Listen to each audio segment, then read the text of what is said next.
Hello friends, स्वागत है आपके अपने चैनल स्टडी विद अनस में। और जहां पर आज हम पढ़ने वाले हैं प्रैक्टिस सेट 3, जो कि हमारा प्रैक्टिस सेट 3 है। और ये प्रैक्टिस सेट हमारी श्रृंखला चल रही है 10 प्रैक्टिस सेट श्रृंखला, जिसमें हमने 2 प्रैक्टिस सेट करा दिए हैं। आप जाकर देख सकते हैं, डिस्क्रिप्शन में आपको लिंक मिल जाएगा। ठीक है फ्रेंड्स, और ये बहुत ही महत्वपूर्ण होने वाले हैं आने वाले पैट एग्जाम के लिए। तो आप सभी से अनुरोध है कि इसे पूरा देखें, लास्ट तक देखें। चलिए फ्रेंड्स, शुरू करते हैं और हम इसमें व्याख्या सहित इसमें क्वेश्चन आंसर को बताते हैं। ठीक है, टोटल जीएस इसमें हम कवर करते हैं 50 नंबर का। ठीक है, चलिए फ्रेंड्स शुरू करते हैं। देखिए, पहला क्वेश्चन है कि बिंदुसार किसका पुत्र था। ये हमसे पूछा है। अशोक का पुत्र था, अकबर का पुत्र था, चंद्रगुप्त मौर्य का या शिवाजी का, ये हमसे पूछा है। और इसका जो सही आंसर हो जाएगा फ्रेंड्स, किसका पुत्र था बिंदुसार, किसका पुत्र था, तो भैया वो चंद्रगुप्त मौर्य का पुत्र था। ठीक है, चलिए मैं आपको बता देता हूँ। देखिए, बिंदुसार को अगर हम देखें तो ये 200, ठीक है, 298 से 273 तक भारत का दूसरा मौर्य सम्राट था। ठीक है, भारत का दूसरा मौर्य सम्राट था। और यह कौन था? चंद्रगुप्त का बेटा था। और इसका बेटा कौन था? अगर बिंदुसार का बेटे को पूछ लिया तो इसका बेटा कौन था? अशोक इसका बेटा था। ठीक है, अशोक इसका बेटा था। ठीक है, और ये किसका बेटा था? ये चंद्रगुप्त मौर्य। इसका जो आंसर हो जाएगा वो हो जाएगा सी, सही आंसर हो जाएगा। चलिए फ्रेंड्स, अगला क्वेश्चन देखते हैं। अगला क्वेश्चन है, त्रिपिटक जो है, त्रिपिटक की पवित्र पुस्तकें हैं वे सिख धर्म से, जैन धर्म की है, बौद्ध धर्म की है या मुस्लिम धर्म की है, ये हमसे पूछा है। और इसका सही आंसर क्या हो जाएगा फ्रेंड? ठीक है, तो इसका जो सही आंसर हो जाएगा, ये बुद्ध धर्म की है। त्रिपिटक जो है ये बुद्ध धर्म की पवित्र पुस्तकें हैं। ठीक है, देखिए हम आपको व्याख्या करके बता देते हैं। अगर हम देखें, त्रिपिटक जो है ये बौद्ध धर्म की पवित्र पुस्तकें भी हैं। ठीक है, बुद्ध की मृत्यु के बाद, ठीक है, उनकी शिक्षा, उनकी जो उन्होंने शिक्षा दी थी, उन्हें संकलित करने के लिए इन्हें बनाया गया था। ठीक है, उनको संकलित करने के लिए इन्हें बनाया गया था और इन्हें त्रिपिटक कहते हैं। ठीक है, देखिए अगर हम देखें विनय पिटक, इसमें पहला क्या है? पहला है विनय पिटक। अगर विनय पिटक को देखें तो ये संघ संबंधी नियम, ठीक है, आचार, ठीक है, और तथा आचार की शिक्षाएं इसमें दी गई हैं। फिर आता है सुत्ति पिटक। ठीक है, सुत्ति पिटक को देखें तो धार्मिक सिद्धांत इसमें दिए गए हैं। फिर आता है अधिम पिटक। ठीक है, तो इसमें दार्शनिक के बारे में बताया गया, इसमें दार्शनिक के बारे में बताया। चलिए, तो इसका जो सही आंसर हो जाएगा वो हो जाएगा सी, बौद्ध धर्म से। चलिए अगला क्वेश्चन देखते हैं। अगला क्वेश्चन है कि भाई पाल साम्राज्य का प्रथम शासक कौन था? गोपाल था, ठीक है, व्ययनाथ था, धर्मपाल था या भास्करन था। तो पाल साम्राज्य का जो प्रथम शासक था वो गोपाल था। कौन था? गोपाल था, ये आपको याद रखना है। चलिए हम बता देते हैं। देखिए, पाल वंश का प्रथम शासक गोपाल थे। मैं आपको बता दिए, बौद्ध मत अनुयायी था। अगर इसे हम देखें, ये कौन सा धर्म मानता था? तो ये बौद्ध धर्म को मानता था। किसे मानता था? बौद्ध धर्म को ये मानता था। ठीक है, गोपाल। ठीक है, और तथा नालंदा में उसने एक बिहार का निर्माण कराया था। गोपाल ने जो है 750 से 770 तक शासन किया। कब से कब तक? 750 से 770 तक इसने शासन किया। ठीक है, चलिए हम आपको बताते हैं। अगला क्वेश्चन देखिए, अगला क्वेश्चन देखते हैं फ्रेंड। अगला क्वेश्चन है कि भारत पर शासन करने वाला, ठीक है, भारत पर शासन करने वाला पहला मुस्लिम राजवंश कौन था? खिलजी राजवंश था, गुलाम राजवंश था, लोधी था या तुगलक वंश था? इसका सही आंसर हमें बताना है। तो इसका जो सही आंसर हो जाएगा फ्रेंड, इसका सही आंसर हो जाएगा क्या? 20 का सही आंसर है गुलाम वंश था। देखिए हम आपको बताते हैं, भारत पे जो पिछला प्रथम जो शासन था वो गुलाम वंश था। और गुलाम वंश ने 1206 ईस्वी से, ठीक है, 1290 ईस्वी तक शासन किया। सबसे लंबा शासन उन्होंने किया 1206 से 1290 तक। याद कर लेना, कभी कभी डायरेक्टली पूछ लेता है 1206 से 1290। चलिए अगला क्वेश्चन हम देखते हैं। अगला क्वेश्चन अगर हम देखें कि शिवाजी महाराज के शासनकाल में मंत्री परिषद को किस नाम से जाना जाता था? ये क्वेश्चन ही पूछ लेता है कभी कभी। ठीक है, तो ये हमें बताना है क्वेश्चन कि जो शिवाजी महाराज थे उनके जो काल में, ठीक है, उनके काल में जो है, ठीक है, जो मंत्री परिषद थे उसे क्या कहते थे? अष्टदिग्गज कहते थे, नवरत्न कहते थे, आग्रह, ठीक है, अग्रहारम कहते थे या अष्ट प्रधान कहते थे। ठीक है फ्रेंड, तो जो 5वें का सही आंसर हो जाएगा फ्रेंड, इसका हो जाएगा डी। इसका सही आंसर अष्ट प्रधान कहते थे इनकी मंत्री परिषद को। ठीक है, चलिए हम आपको बता देते हैं कैसे कैसे इनके मंत्री परिषद में क्या क्या नाम होते थे, कैसे कैसे इनकी नियुक्ति होती थी, मैं बता देता हूँ। देखिए, अगर हम मंत्री देखें तो अष्टप्रधान के नाम से इनकी मंत्री परिषद को जाना जाता था। इसमें 8 मंत्री नियुक्त किए जाते थे। कितने? 8 मंत्री इसमें नियुक्त किए जाते थे। ठीक है, अगर हम देखें पेशवा को, जो पेशवा होता था, ठीक है, वह आमत्य मंत्री होता था। और सचिव जो होता था वो सुमंत सेनापति होता था। ठीक है, और पंडित राव और ये पंडित राव जो थे वे न्यायाधीश से शामिल थे। पंडित राव भी इसमें होते थे, न्यायाधीश से शामिल थे। और ये शिवाजी राज्य के प्रशासनिक सचिव के भांति भी कार्य करते थे। चलिए अगला क्वेश्चन देखते हैं। अगला क्वेश्चन उन्होंने पूछा है कि भाई प्रार्थना समाज के संस्थापक निम्नलिखित में से कौन थे। ठीक है, एजी रानाडे थे, ठीक है, आत्माराम पांडुरंग थे, और ज्योतिबा फूले, या आरसी भंडारकर, ये हमसे पूछा है। और इसका जो सही आंसर हो जाएगा फ्रेंड, इसकी जो प्रार्थना समाज की स्थापना हुई मैं आपको बता देता हूँ, ये 1867 ईस्वी में, ठीक है, बम्बई में आचार्य केशव चंद्र सेन की प्रेरणा पे किसने करी थी, ठीक है, आत्माराम पांडुरंग ने की थी। इसका सही आंसर क्या हो जाएगा, बी थी। किसकी, याद रखना, ये पूछ लेता है जो प्रार्थना समाज की स्थापना कब हुई थी, तो 1867 में हुई थी। और दूसरा क्वेश्चन ये पूछता है किसकी प्रेरणा से, तो केशव चंद्र सेन की प्रेरणा से आत्माराम पांडु ने इसकी स्थापना की। चलिए अगला क्वेश्चन हम देखते हैं। अगला क्वेश्चन है कि काकोरी षड्यंत्र मामला किस वर्ष हुआ, ये हमसे पूछा है। ठीक है, 1925 को हुआ, 1924 को हुआ, 1926 को हुआ, या 1927 को हुआ, ये हमसे क्वेश्चन पूछा है। तो 7वें जो क्वेश्चन का आंसर हो जाएगा। ठीक है, तो देखिए 9 अगस्त कब हुआ, 9 अगस्त 1925 को। कब, 9 अगस्त 1925 को। ठीक है, जो रेलवे जा रही थी, उत्तर रेलवे थी ये, उत्तर की रेलवे लखनऊ से सहारनपुर, ठीक है, संभाग के काकोरी नामक स्थान पर 8 down Saharanpur Lucknow passenger train जो थी, इसमें, ठीक है, डाका डालकर इसमें खजाना लूट लिया गया, और इसे काकोरी कांड से जाना जाता है। और अब इसे काकोरी एक्शन डे कहा जाता है, काकोरी षड्यंत्र नहीं कहा जाता, अब काकोरी एक्शन डे कहा जाता है। ठीक है, इसमें 29 क्रांतिकारी गिरफ्तार हुए थे। ठीक है, 29 इसमें क्रांतिकारी गिरफ्तार हुए थे। ठीक है, राम प्रसाद बिस्मिल थे, ठीक है, अशफाकुल्ला खां, रोशन लाल, राजेंद्र लाहौड़ी को फांसी हो गई थी, जबकि चंद्रशेखर आजाद इसमें से फरार हो गए थे। तो इसका जो सही आंसर हो जाएगा फ्रेंड, 9 अगस्त 1925 को काकोरी षड्यंत्र दिवस। ठीक है, इसका सही आंसर क्या हो जाएगा, ए इसका सही आंसर हो जाएगा। चलिए अगला क्वेश्चन देखते हैं। अगला क्वेश्चन है कि सुभाष चंद्र बोस ने निम्नलिखित में से किस पार्टी की स्थापना की थी। ठीक है, अभिनव भारत, आजाद हिंद सेना, ठीक है, रेवोल्यूशनरी आर्मी, या फॉरवर्ड ब्लॉक। इसका हमें सही आंसर बताना है, और इसका सही आंसर क्या हो जाएगा, डी, फॉरवर्ड ब्लॉक की इन्होंने स्थापना की थी। चलिए हम बता देते हैं कब की थी। देखिए वर्ष कब की थी, वर्ष 1939 ईस्वी में इन्होंने, ठीक है, त्रिपुरी संगठन के कांग्रेस की अध्यक्षता से इन्होंने त्याग पत्र दे दिया था। ठीक है, और उसके पश्चात इन्होंने, ठीक है, किसकी, फॉरवर्ड ब्लॉक की इन्होंने स्थापना कर दी थी। चलिए अगला क्वेश्चन बताते हैं। अगला क्वेश्चन है, वह कौन सा अधिनियम था, ठीक है, जिसने, वह कौन सा अधिनियम था जिसने भारत में सत्ता ब्रिटिश इंडिया कंपनी से ब्रिटिश क्राउन में स्थानांतरित हो गई थी। मतलब जो था पहले ब्रिटिश इंडिया से शासन करती थी, तो अब किसे मिल गया, अब वो डायरेक्ट क्राउन, ब्रिटिश क्राउन के पास पहुंच गई थी शक्ति। कौन सा था भाई, भारत सरकार का अधिनियम 1858 था, या भारत सरकार अधिनियम 1835 था, या भारत सरकार अधिनियम 1833 था, या भारत सरकार अधिनियम 1947 था, ये हमसे पूछा है। और इसका जो सही आंसर हो जाएगा, ठीक है, 9 का सही आंसर हो जाएगा 58। भारत सरकार अधिनियम 1958 था, जिसने क्या हो गया था, जिसे भारत सरकार अधिनियम, जो भारत सरकार की सत्ता, भारत की जो सत्ता थी वो ब्रिटिश ईस्ट इंडिया से क्राउन प्रिंस के पास पहुंच जाती है। चलिए अगला क्वेश्चन हम देखते हैं। अगला क्वेश्चन है कि स्वराज पार्टी के निर्माण में मोतीलाल नेहरू के साथ निम्न में से किसकी, ठीक है, प्रमुख भूमिका थी, ये हमसे इन्होंने क्वेश्चन पूछा है।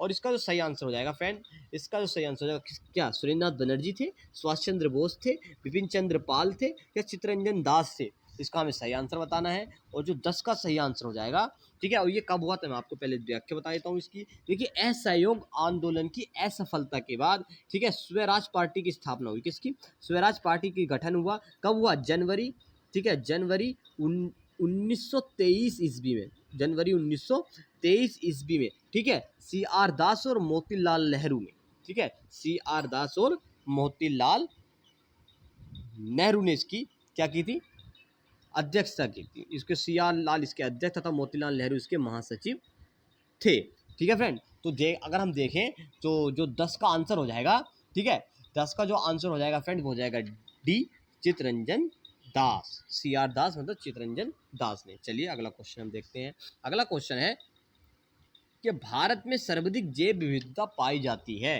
ये हमसे पूछा, कश्मीर की घाटी में, ठीक है, ये मतलब कश्मीर की घाटी में पाई जाती है, फूलों की घाटी में पाई जाती है, शांत घाटी में, सुरमा घाटी में पाई जाती है। तो इसका सही आंसर हो जाएगा, इसका सही आंसर हो जाएगा सी, शांत घाटी में पाई जाती है सबसे अधिक जैव विविधता। ठीक है, केरल में है ये, कहाँ पे है, शांत घाटी केरल में स्थित है। चलिए अगला क्वेश्चन देखते हैं। अगला क्वेश्चन है, कहाँ भागीरथी और अलकनंदा मिलकर गंगा बन जाती हैं, कर्णप्रयाग में, देवप्रयाग में, रुद्रप्रयाग में या गंगोत्री में? ये हमसे क्वेश्चन पूछा है। तो मैं आपको बता दूं, जो भागीरथी एवं जो अलकनंदा है, दोनों नदियां हैं ये, तथा ये सम्मिलित नाम से गंगा बन जाती है। यह दोनों नदियां जो है उत्तराखंड के देवप्रयाग नामक स्थान पर मिल जाती हैं। कहाँ मिलती है? देव प्रयाग, जो इसका बी आंसर सही हो जाएगा, देव प्रयाग में जाकर मिल जाती है, वहां से गंगा बन जाती है। चलिए अगला क्वेश्चन देखते हैं कि कौन सा ग्रह सबसे ज्यादा चमकीला है?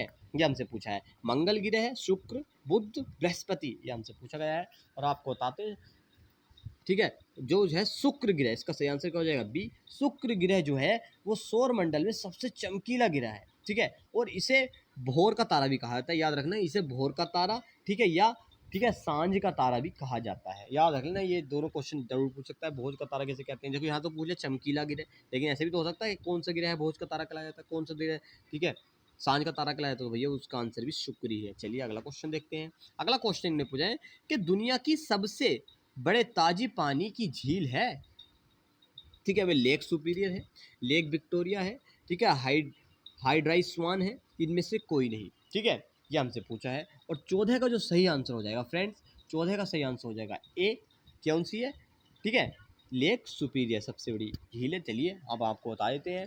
देखिए विश्व की सबसे बड़ी ताजे पानी की झील जो है वो सुपीरियर झील है। ठीक है, अगर लेकिन विश्व की जो सबसे बड़ी झील है वो कैप्सियन है। कौन सी है? कैप्सियन सागर है, जो खारे पानी की झील है, याद रखना। ठीक है, 2 क्वेश्चन हमने बता दिए आपको। चलिए अगला क्वेश्चन देखते हैं कि दक्षिण भारत की सबसे ऊंची चोटी बताइए। अन्नाईमुड़ी, तोदा बेट्टा, अमरकंटक या महेंद्रगिरी? ये हमसे पूछा है। 15 का जो सही आंसर हो जाएगा वो हो जाएगा ए, क्या? अन्नाईमुड़ी। क्या है? दक्षिण भारत की सबसे ऊंची चोटी है। देखिए बताते हैं। देखिए अन्नाईमुड़ी जो है दक्षिण भारत की सबसे ऊंची चोटी है। इसकी लंबाई आपको बता देता हूँ। इसकी जो लंबाई है वो है 2695, मतलब 2695 मीटर है। ठीक है, और क्वेश्चन है हिंदू रेट ऑफ ग्रोथ शब्द किससे प्रस्तावित है? किसने प्रस्तावित किया? ये पूछा है।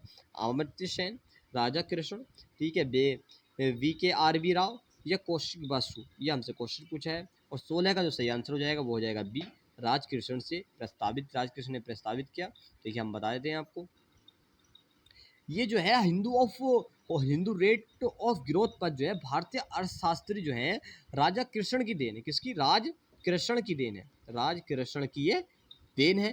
ठीक है, और भारतीय अर्थव्यवस्था की संबंधी ने, GDP से संबंधित ने निम्न कुछ बताया। चलिए अगला क्वेश्चन हम देखते हैं। अगला क्वेश्चन 17वां क्वेश्चन आता है फ्रेंड कि भारत में कृषि क्षेत्र में सामान्यतः किस प्रकार की बेरोजगारी पाई जाती है? तो भैया ठीक है, प्रतिरोधात्मक बेरोजगारी, संरचनात्मक बेरोजगारी, प्रच्छन्न बेरोजगारी या स्वैच्छिक बेरोजगारी? तो इसका जो सही आंसर हो जाएगा वो हो जाएगा सी, प्रच्छन्न बेरोजगारी पाई जाती है। ठीक है, ये भारत में कृषि क्षेत्र में सामान्यतः प्रच्छन्न बेरोजगारी पाई जाती है। प्रच्छन्न बेरोजगारी ये होती है जैसे कि 1 बीघा खेत है, पहले तो उसमें 2 भाई काम कर रहे थे, लेकिन जब लॉकडाउन लगा तो तीसरा भाई भी काम करने वहाँ पे आ गया। लेकिन अब तीसरा भाई उसमें, चौथा भाई भी, 4 भाई उसमें काम कर रहे हैं। लेकिन खेत जब 2 भाई काम कर रहे थे तब भी 2 कुंटल ही गेहूँ दे रहा था खेत, अब भी वो 2 ही कुंटल देगा, जबकि अब इसमें 4 भाई आ गए। तो इन 2 जो भाई आए हैं इनकी जो रोजगार करे, ये शून्य रोजगार हो गया इनका। तो ठीक है, तो इसे कहते हैं प्रच्छन्न बेरोजगारी। चलिए अगला क्वेश्चन देखते हैं। अगला क्वेश्चन है भारत में हरित क्रांति का जनक किसे कहा जाता है? अमर्त्य सेन को, MS स्वामीनाथ को या वान नील को? ठीक है, चलिए इसका और ऑप्शन देख लेते हैं। देखिए ये डॉक्टर मिशेल को। तो इसका सही आंसर हो जाएगा वो हो जाएगा बी, किसे कहा जाता है? MS स्वामीनाथन को कहा जाता है। रेगुलेशन वो किससे संबंधित है, मतलब किससे संबंधित है? उसका दूध से, मछली से, फसल से, अंडा से? तो इसका सही आंसर हो जाएगा फ्रेंड वो श्वेत क्रांति दूध से संबंधित है। चलिए अगला क्वेश्चन देखते हैं। अगला क्वेश्चन है वित्तीय वर्ष 2022-23 में राजकोष से घाटे का अनुमान क्या है? ये GDP का 3.6%, GDP का 6%, या GDP का जो 5.9%, या GDP का 6.4%? ये हमसे पूछा है। तो इसका जो सही आंसर हो जाएगा 20 का सही आंसर हो जाएगा फ्रेंड डी, कितना? GDP का 6.4%। ठीक है, ये राजकोषीय अनुमान लगाया गया है। चलिए अगला क्वेश्चन, संविधान के 73वें संशोधन द्वारा पंचायतों को निर्दिष्ट किए जाने वाले कार्य निम्नलिखित में वर्णित है? ये पूछा हमसे। वे 11वीं अनुसूची में है, 10वीं अनुसूची में है, 13वीं अनुसूची में है या 12वीं अनुसूची में है? ये हमसे पूछा गया है। और 21 का सही आंसर हो जाएगा फ्रेंड्स ए, वे 11वीं अनुसूची में सम्मिलित देखिए मैं आपको बता देता हूँ, यदि सरकार राज्यसभा में पराजित हो जाए तो क्या होता है? प्रधानमंत्री अपना त्यागपत्र देता है, संसद भंग हो जाती है, राष्ट्रपति शासन लागू हो जाता है, उपयुक्त में से कुछ भी नहीं होता। तो इसका सही आंसर क्या हो जाएगा? 22 का आंसर हो जाएगा डी, उपयुक्त में से कुछ भी नहीं होता। क्योंकि जो राज्यसभा है ना वो कहीं भंग नहीं होती है, लोकसभा ही तो भंग होती है, राज्यसभा कहीं भंग नहीं होती है। तो इस प्रधानमंत्री से कोई फर्क नहीं पड़ रहा, संसद की भी भंग नहीं होगी, राष्ट्रपति का शासन भी लागू नहीं होगा, है ना। तो ये उपयुक्त में से कुछ भी नहीं। चलिए अगला क्वेश्चन हम देखते हैं। अगला क्वेश्चन है कि राष्ट्रपति के उम्मीदवार के लिए आवश्यक नहीं है 35 वर्ष की आयु पूरी हो चुकी हो या पढ़ा लिखा हो, लोकसभा का सदस्य निर्वाचित होने का अर्हता रखता हो या भारत का नागरिक हो, यह हमसे पूछा है। तो फ्रेंड हो जाएगा बी, इसका सही आंसर है। पढ़े लिखे की कोई डिमांड नहीं है, 35 वर्ष पूरी कर चुका हो, ठीक है, लोकसभा का सदस्य रह गया हो, भारत का नागरिक। चलिए अगला क्वेश्चन देखते हैं। अगला क्वेश्चन, निम्नलिखित युगों में से एक सुमेलित नहीं है, बताइए। चलिए इसे सही करके देख लेते हैं। देखिए हमसे पूछा है इसका ऑप्शन, क्या पूछे? एक सुमेलित नहीं है। देखिए भाग से की नागरिकता, ये हमसे पूछा है, एक सुमेलित नहीं है, ये हमें बताना है। और इसका जो सही आंसर हो जाएगा फ्रेंड, 24 का जो सही आंसर हो जाएगा वो हो जाएगा डी, ठीक है। देखिए भाग 5 में मूल कर्तव्य नहीं है, भाग 5 में मूल कर्तव्य नहीं है, ठीक है। 25वां, कि भाई लोकसभा के लिए चुनाव में निर्वाचित होने के लिए किस व्यक्ति के लिए न्यूनतम आयु सीमा, ठीक है, किसी व्यक्ति के लिए अगर कितनी न्यूनतम सीमा है? 18 वर्ष हो, 21, 25, इनमें से कोई नहीं, लोकसभा के चुनाव के लिए हमसे पूछा फ्रेंड। और 25 का सही आंसर आपको पता ही है सभी को, सी, 25 वर्ष। चलिए अगला क्वेश्चन हम देखते हैं। अगला क्वेश्चन है, न्यूटन का पहला नियम किस रूप से जाना जाता है? वह घर्षण का नियम दिया इन्होंने पहला, आघूर्ण का नियम दिया, जड़त्व का नियम दिया, या गति का नियम दिया। 26 का हमें सही आंसर बताना है, और 26 का जो सही आंसर हो जाएगा फ्रेंड वो हो जाएगा सी। चलिए हम बता देते हैं कैसे। वाले दोलन की संख्या को क्या कहते हैं? ये हमसे पूछा है। आवृत्ति कहते हैं, आयाम कहते हैं, त्वरत्व कहते हैं, या प्रबलता कहते हैं, ठीक है फ्रेंड। और अगर हम देखें 27 का आंसर, ठीक है, जो 27 का आंसर हो जाएगा वो हो जाएगा ए, क्या कहते हैं? आवृत्ति कहते हैं। देखिए हम कि न्यूलैंड्स की अष्ट नियम के अनुसार निम्नलिखित में से किसमें सोडियम के समान गुण होते हैं? ठीक है, बेरिलियम में होते हैं, मैग्नीशियम में होते हैं, पोटेशियम में होते हैं, या लिथियम में होते हैं। तो इसका जो सही आंसर हो जाएगा 28 का जो सही आंसर हो जाएगा वो तो हो जाएगा डी, क्या किसमें होते हैं? लिथियम में होते हैं। लेकिन आप इसका जो सही आंसर हो जाएगा वो हो जाएगा क्या? लिथियम। अगला क्वेश्चन है कि दूध में पाए जाने वाले मुख्य प्रोटीन कौन सा है? एल्बुमिन, ग्लोब्यूलिन, ठीक है, ग्लोबिन, या केसिन, ये हमसे पूछा है। 29 का जो सही आंसर हो जाएगा वो तो हो जाएगा डी, क्या केसिन पाया जाता है। लेकिन अगला क्वेश्चन उन्होंने हमसे पूछा कि भाई जो बेरी वेरी रोग है, ठीक है, बेरी वेरी रोग निम्नलिखित में से किसकी कमी के कारण होता है? Vitamin B2, vitamin B1, vitamin B12, ठीक है, B12, या विटामिन ई, ये हमसे पूछा है। 30 का जो सही आंसर हो जाएगा वो तो हो जाएगा बी, विटामिन बी की कमी से, ठीक है, B1 की कमी से होता है, विटामिन B1 की कमी से जो होता है। और इसका जो रासायनिक नाम है कौन सा है? इसका रासायनिक नाम है थायमिन, इसका रासायनिक नाम है। चलिए अगला क्वेश्चन हम देखते हैं। 2022 में संपन्न टेनिस की ग्रैंड स्लैम प्रतियोगिता, ठीक है, विंबलडन 2022 के पुरुष एकल का खिताब किसने जीता? ये हमसे क्वेश्चन पूछा है, ठीक है, राफेल नडाल ने, ठीक है, नोवाक जोकोविच, डेनियल मेदवेदेव, या निक क्रिगियोस, ये हमसे क्वेश्चन पूछा है। और 51 का जो सही आंसर हो जाएगा फ्रेंड, ठीक है, 51 का अगर हम देखें तो सही आंसर तो हो जाएगा बी, किसने? नोवाक जोकोविच ने जीती है, ठीक है। चलिए इसके अगला क्वेश्चन है कि किस भारतीय प्रौद्योगिकी संस्था IIT के शोधकर्ताओं द्वारा कैंसर का पता लगाने हेतु PIBOT नामक एक कृत्रिम बुद्धिमत्ता आधारित उपकरण विकसित किया है? ये हमसे क्वेश्चन पूछा है। चलिए इसका ऑप्शन है IIT मद्रास, IIT रोपड़, ठीक है, IIT खड़गपुर, या IIT रुड़की। तो इसका जो सही आंसर हो जाएगा फ्रेंड्स, 52 का जो सही आंसर हो जाएगा वो तो हो जाएगा ए, किसने? IIT मद्रास ने खोज की। अगला क्वेश्चन, जम्मू एवं कश्मीर में रतलेब जल विद्युत परियोजना का निर्माण किस नदी पर किया जा रहा है? झेलम, रावी, चिनाब, सतलुज। इसको सही आंसर हो जाएगा फ्रेंड, 53 का जो सही आंसर हो जाएगा वो तो हो जाएगा सी, किस पे किया जा रहा है? चिनाब पर किया जा रहा है, ठीक है। चलिए अगला क्वेश्चन देखते हैं। अगला क्वेश्चन है, जुलाई 2022 में किस भारतीय अर्थशास्त्री को अंतर्राष्ट्रीय मुद्रा कोष IMF के पूर्व मुख्य अर्थशास्त्रियों की दीवार में शामिल किया गया है? अमर्त्य सेन है, उर्जित पटेल है, रघुराम राजन है, या गीता गोपीनाथ है? इसका सही आंसर हमें बताना है। और 54 का फ्रेंड सही आंसर हो जाएगा डी इसका सही आंसर हो जाएगा। ठीक है, गीता गोपीनाथ को किया गया है शामिल। चलिए अगला क्वेश्चन हम देखते हैं फ्रेंड्स। अगला क्वेश्चन है 55वां।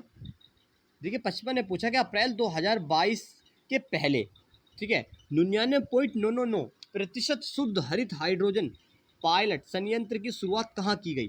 ठीक है, मथुरा में, जोरहाट में, ठीक है, डिब्रूगढ़ या नुमालीगढ़ में की गई। तो इसका सही आंसर हो जाएगा वो हो जाएगा बी, जोरहाट में की गई। चलिए अगला क्वेश्चन देखते हैं।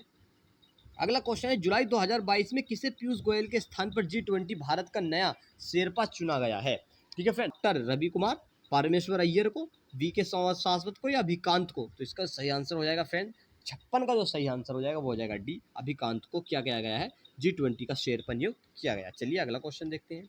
मई 2022 में जारी विश्व प्रेस स्वतंत्रता सूचकांक 2022 भारत कौन से स्थान पर है? ये हमसे क्वेश्चन पूछा है। तो इसका जो ऑप्शन हो जाएंगे वो 152वें, 150वें, 145वें, 142वें। तो इसका 57 का अगर हम देखें तो 57 का सही आंसर हो जाएगा बी, 150वें स्थान पर है। चलिए अगला क्वेश्चन देखते हैं। 3 मार्च 2022 को क्वाड नेताओं के वर्चुअल शिखर सम्मेलन का आयोजन संपन्न हुआ। क्वाड समूह में कौन सा देश शामिल नहीं है? संयुक्त राज्य अमेरिका, जापान, भारत, न्यूजीलैंड।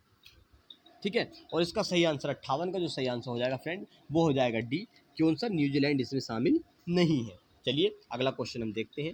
देखिए अगला क्वेश्चन है मई 2022 में भारत में बंगाल की खाड़ी में चक्रवात जिसका नाम था आसानी निर्मित हुआ। इस चक्रवात का नाम आसानी किस देश ने रखा था? श्रीलंका ने, म्यांमार ने, थाईलैंड ने, मालदीव ने। और 59 का जो सही आंसर हो जाएगा वो हो जाएगा ए, किसने रखा? श्रीलंका ने रखा था। चलिए अगला क्वेश्चन देखते हैं। 2022 में, ठीक है, ताल ज्वालामुखी में विस्फोट हुआ। यह ज्वालामुखी किस देश में स्थित है? Indonesia, Chile, Philippines, Mexico. तो 60 का जो सही आंसर हो जाएगा वो हो जाएगा सी, ठीक है, फिलीपींस में ये स्थित है। कौन सी ज्वालामुखी है? ताल ज्वालामुखी। चलिए अगला क्वेश्चन देखते हैं। निम्नलिखित में से कौन सा भारत का शास्त्रीय नृत्य है? कौन सा शास्त्रीय नृत्य है? ठीक है, ये हमसे पूछा है। कथकली है, ठीक है, भांगड़ा है, उड़ीसा है, मोहिनीअट्टम है। ये हमसे पूछा। 61 का जो सही आंसर हो जाएगा वो हो जाएगा बी, कौन सा है? भांगड़ा है। चलिए अगला क्वेश्चन देखते हैं। क्षेत्रफल की दृष्टि से भारत का सबसे बड़ा राज्य कौन सा है? महाराष्ट्र, मध्य प्रदेश, राजस्थान, तमिलनाडु। तो कौन सा है? राजस्थान क्षेत्रफल की दृष्टि से सबसे बड़ा राज्य है। 62 का जो सही आंसर हो जाएगा वो हो जाएगा सी। चलिए अगला क्वेश्चन हम देखते हैं।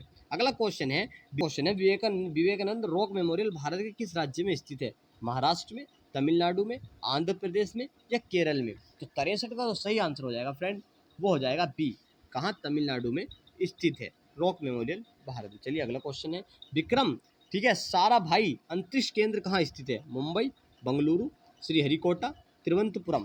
तो 64 का सही आंसर हो जाएगा डी, कहाँ पे है?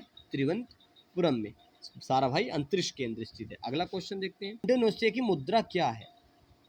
ये आपसे पूछा। डॉलर, रुपया, ठीक है, रुपया, रुपया या पाउंड, ये हमसे पूछा है। तो 66 का सही आंसर हो जाएगा वो हो जाएगा बी, ठीक है, रुपया। कितना? रुपया इसका मुद्रा है। मई 2022 में इंटरनेशनल बुकर प्राइज 2022 किसने जीता? एना वर्सन या मार्के लुकास रिजनेवेल्ड या मिशेल हचिसन या गीतांजलि श्री। तो किसने जीता? गीतांजलि श्री। इसका सही आंसर क्या हो जाएगा? डी इसका सही आंसर हो जाएगा। अगला क्वेश्चन है 68वां। मई 2022 में संपन्न UEFA, ठीक है, चैंपियन लीग 2021-22 का खिताब किस फुटबॉल क्लब ने जीता है? ठीक है, लिवरपूल, ठीक है, रियल मैड्रिड, मैनचेस्टर सिटी या बार्सिलोना। इसका सही 68 का जो सही आंसर हो जाएगा वो हो जाएगा बी, किसने जीता है? Real Madrid. अगला क्वेश्चन हम फ्रेंड देखते हैं। अगला क्वेश्चन है कि जून 2022, ठीक है, अगला क्वेश्चन, जून 2022 में अबू धाबी यूएई में आयोजित 22वें अंतर्राष्ट्रीय भारतीय फिल्म अकादमी पुरस्कार ठीक है, IIFA का वितरण समारोह में किस फिल्म को सर्वश्रेष्ठ फिल्म का पुरस्कार दिया गया? लूडो, सरदार उधम, शेरशाह या तड़प। इसका हमें सही आंसर बताना है और ये जो आपको कमेंट बॉक्स में बताना है फ्रेंड, इसका सही आंसर क्या हो जाएगा? ठीक है, कमेंट बॉक्स में इसका आपको आंसर देना है और बताना है कि हमारी क्लास आपको कैसी लगी। ठीक है, और अब हम आपको जो हमारी इसमें अगर क्लास में कोई त्रुटि अगर आपको लगी हो तो हमें कमेंट बॉक्स में लिख के आप बता सकते हैं। चलिए फ्रेंड्स, मिलते हैं अगली क्लास में और वीडियो को ज़्यादा से ज़्यादा शेयर करें। चलिए फ्रेंड्स, मिलते हैं अगली क्लास में। जय हिंद दोस्तों।